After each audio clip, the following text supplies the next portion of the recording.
Welcome to another episode of Roar Time. How is everybody doing? I am Richard Holdridge, your game day announcer. I'm here with head coach Jason Gibson of the Columbus Lions. Coach, congratulations on a huge win over the Carolina Cobras, 55-28. Yeah, it was pretty good. It's a good game. Just being efficient on offense is all it really took. We can play defense with anybody. I mean, we haven't given up 50 points all season. We talked about it, and we've continued to play good defense all year long. We just needed our offense to get out of the way, and it kind of finally did. Very impressive win, Coach. That first half was flawless, no penalties, played a perfect game. Let's talk about the quarterback. No penalties, right? No penalties in that first half. That's what I tell you. Exactly. That's all you got to do. All you got to do in this game is very simple. Don't kill yourself with penalties and turnovers. Line up in the right spot and make a play when you can. And the rest of and you'll be in every game. That's all you have to do. It's not hard, but no penalties helps. Well, Coach, there are so many aspects we could talk about this game. We could talk about defense, special teams. Right. You have several players on your team that are candidates for Ironman Player of the Week, Special Teams Player of the Week, Offensive Player of the Week. But first, let's talk about your quarterback, Daniel Smith. He just got signed on to the team, only a week of practice. He was just incredible. 4 touchdown passes, and really what was most important, he did not make the big mistake. Well, we only had 7 possessions, which is odd because typical in an arena game you have 12. So for us to score 55 points with only 7 possessions, I thought it's pretty darn good. I think we went 5 of 7 on possessions, and he managed the game really well. He made some great plays. That little twirly-do pass he threw to Desmond Reese. Made a phenomenal throw to DeAndre Brown. He gave playmakers a chance to make plays. That's all he did. It wasn't hard. Changed the cadence up. I mean, this is standard, typical stuff that a professional athlete should do. I should be able to go on 2, go on 1, go on first down, make people jump. And he did all the little things that you needed. And we only had 33 plays. That's all we ran. I think we only had 1 play the whole first quarter. So it was it was refreshing. Carolina came into the game 6-1. They had the leading top passer for touchdowns and passing yards, Jonathan Bain. And it was very close in that first half. And knowing that you were going to get the ball back to start the second half, Carolina started playing aggressive. And they were down 27-20. And what they did was Jonathan Bain threw it in the end zone, but Darren Townsend made an incredible interception in the back of the end zone, knowing that he wasn't touched. He said in his mind, I'm going to take this out. How big was it for him to get that pick 6 with no time left on the clock to end the first half? And not only to do that, but also convert on the 2-point conversion to go up 35-20 at half. Well, that was the dagger early because knowing we were going to get the ball back when we were up by score, my thought process, hey, we get to be up by 2 scores. But when he threw the pick, you got to remember all the receivers were in the end zone. Mm-hmm. So the only people left to stop him were 3 big fat linemen and a quarterback. So for him to run it back was going to happen. So when he scored, I only went for 2. And, why didn't you kick it? Well, I went for 2 because it was free points, meaning I wasn't counting on that interception return for a touchdown at all. And because we got that score, why not go for 2? I have nothing to lose. It was free 6 points that we were getting, so let's make it 8. It worked out in our favor, and we gambled, rolled the dice, and we won. And coming into the second half, knowing the talent of Carolina, because they're a very good team. They're one of the best teams in the National Arena League. They had the best record. Mm-hmm. You had to play aggressive. You had to put your foot on the gas pedal. Your defense stepped up. Kerry Starks with 4 sacks on quarterback Jonathan Bain. And he's a candidate for Ironman Player of the Week with his touchdown run as well. Yeah, 4. He had 2 Ironmans of the week, Darren Townsend and Kerry Starks. I think he had 4 sacks. I think Kerry leads the league in sacks now. With a game suspension. So he's doing well. And, of course, that touchdown run, he could have had another one. So the guys are starting to play good, but we're not where we need to be. And that's what's good about our team. Unfortunately, we dropped a couple games early in the year. But if you top out early in the season and don't get any better as a team, you're not going to make it in the end. You got to continue to figure out a way to upgrade. You got to continue to upgrade your roster. And unfortunately, and I've been in Carolina's shoes before, when you're in the front early, you have a tendency to play with what you have. And then what happens is the rest of the league catches up, and then the league passes you by, which forces you to upgrade players.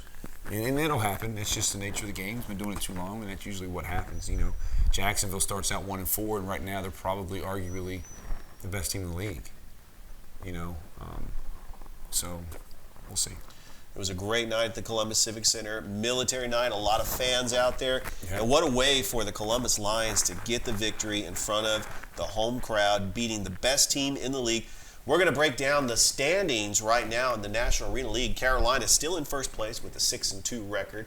Albany, Coach, shockingly, they lose to the San Antonio Gunslingers, and they're 4-3 right now, followed by Jacksonville. Oh, my God. No, Albany, you know, the defending NAL champions, and now Jacksonville 4-4. You guys are 3-3, and you know it is looking pretty good. And big jumbled up mess. But it's good a little bit. It's good for the fans, you know. It's good for the league, and it's unfortunate for the teams that lose. And I've been there, so I get it.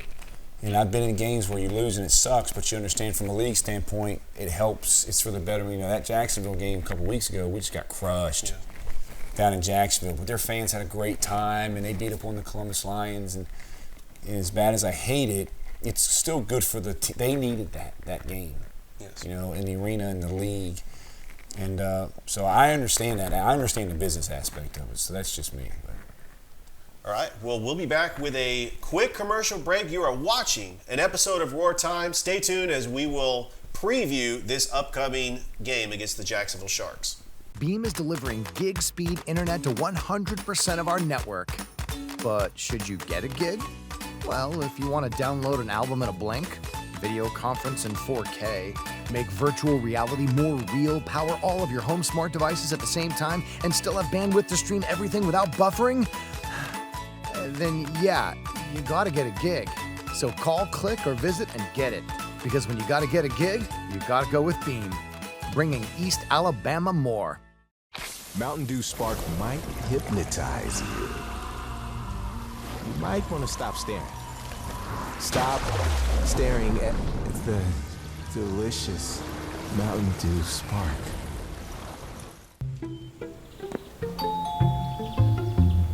Oh, perfect timing. Come on in.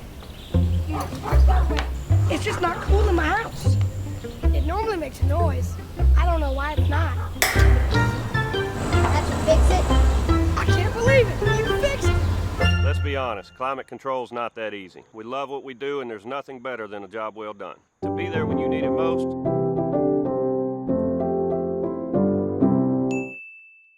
Vector Ply Corporation is a world-leading manufacturer of carbon, fiberglass, and Kevlar composite fabrics located in Phoenix City, Alabama. Our customers depend on us to produce iconic brands such as Malibu and Nautique boats, Cub Crafter airplanes, and the historic C8 mid-engine Corvette. Even the light poles surrounding the Columbus Civic Center were produced by a Vector Ply customer using Vector Ply fabrics. If you're looking for an exciting career with a growing manufacturer located right here in the Chattahoochee Valley, visit our website, VectorPly.com, to learn more about Vector Ply and our opportunities.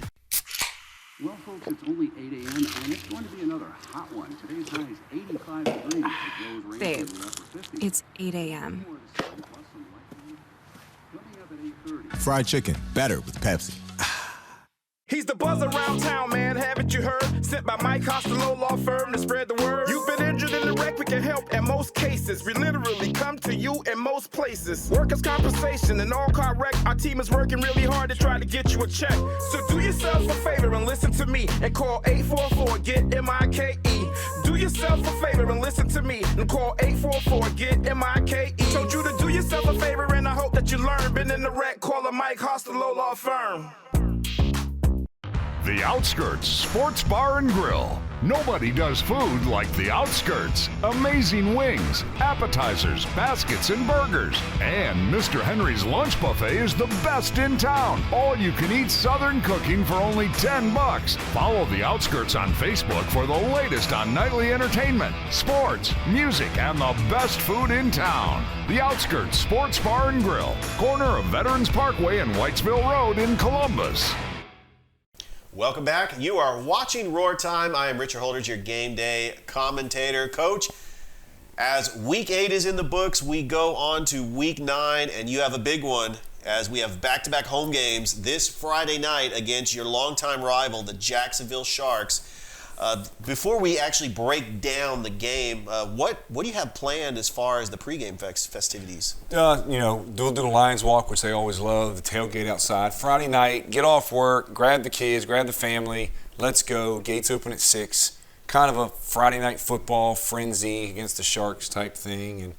And no real special promotion. This is just a good old-fashioned, big-time arena football game on a Friday night. And that's what we're selling, that's what we're pushing, and that's what the promotion is. I'd like to tell you what the real promotion is, but we said it off camera. I'm gonna keep it clean. So.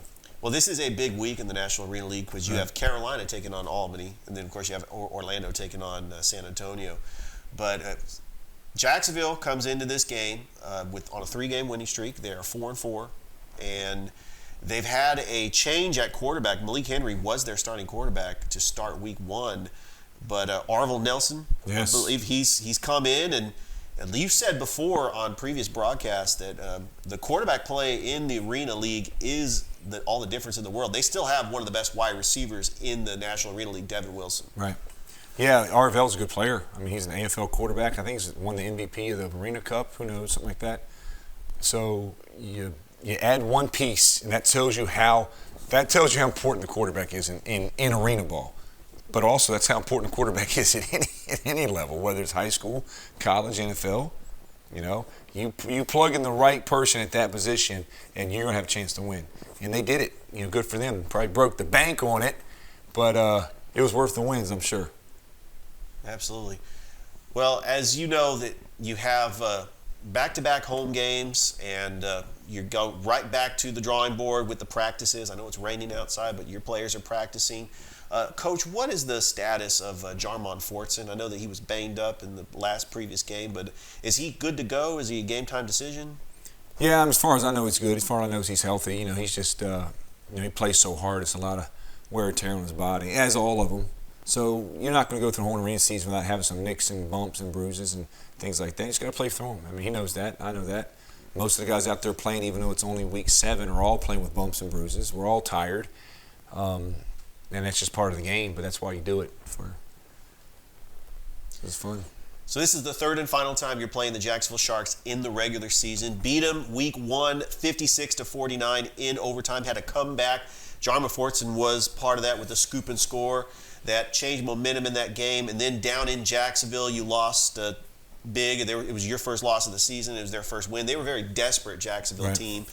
But when you look at the tape of both of the games, what are you looking to try to see? And now you're going into Jacksonville with a different quarterback. You're going to have a different quarterback for Jacksonville, and Daniel Smith is expected to be in there, and so it's going to be a little bit different. But what are you looking forward to with this third and final matchup against the Jacksonville Sharks? One you got to protect. They got after us pretty good the last time we played them, but it's going to be a different. I think they got a different feel as a team, and I think we do too.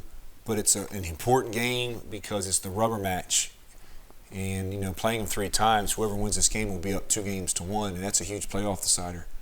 So if we're able to get this win Friday night, that puts them 2 games behind us in the loss column, but 3 games behind in the tiebreaker column. And there's only 5 games left. And I'm not going to lose 3 out of 5. So it could really, it's really a huge game for them, more so them than it is for us. But we're at home. I plan on winning at home. That's what we do. That's what we need to do. It's just important for me to win all of your home games. I don't know what happens on the road. It does. But I'd much rather play this game in Columbus than play it in Jacksonville. Oh, absolutely. And just looking down the road, because we're at the halfway point. I mean, we have a 12-game season, and you go on the road after Jacksonville to place Albany and Carolina, and your next home game is July the 8th against the San Antonio Gunslingers. When you're looking at, you're going to get an extra couple days to prepare because that Albany game is going to be a Sunday night. So we have a couple of days to prepare. But going from Albany to Carolina is going to be a short week. How are you preparing your players with that travel up to Albany and then the travel to Carolina? How are you preparing your players for that? Well, they don't even know about it yet, to be honest with you. I bet you they haven't even looked at the schedule. So, we're we're going to have a late flight that Monday after the game on Sunday. So when we wake up at the hotel in Albany, that's actually going to be a work day because the flight doesn't leave till like 9 o'clock at night on Monday. So I'm not going to sit around all day Monday and watch Oprah. You know, I'll call team meetings. We'll watch film. We'll grade it. We'll start preparing for Carolina while we're in Albany. Right. Fly home late, you know, Monday night, probably wee hours of the morning. Maybe be off Tuesday, practice Wednesday, Thursday, hit the road for Carolina on Friday. So it's going to be a quick turnaround, and you're talking about two teams back-to-back. That's going to be hard to play against. And then you got to turn around and come back on a late Saturday night and play another Friday game against the Gunslingers at home, who is a big improvement. So it's a good end of the season. It's going to be a good 6 games. I've already compartmentalized it to where we're 3-3, wash those away. Season starts today. We got 6 games left. What's our record going to be? 5-1, 4-2, 3-3 again. And so that's what I'm trying to figure out. Well, good luck this Friday night against the Jacksonville Sharks. It's going to be a fun time at the Columbus Civic Center. Come on out to the Civic Center and see your Columbus Lions in action against their longtime rival, the Jacksonville Sharks. Thanks, Coach, for another successful episode of Roar Time. And thank you all at home for watching another episode of Roar Time. Stay tuned for next week's episode as we will break down that Columbus Lions Jacksonville Sharks game. It should be a win. It's a home game. I hope so. If it's a win, I'm going to shave my head. Okay. You heard it first here on Roar Time. Thank you so much for having us in your living room and watching another episode of Roar Time. And I hope everybody has a good rest of your night.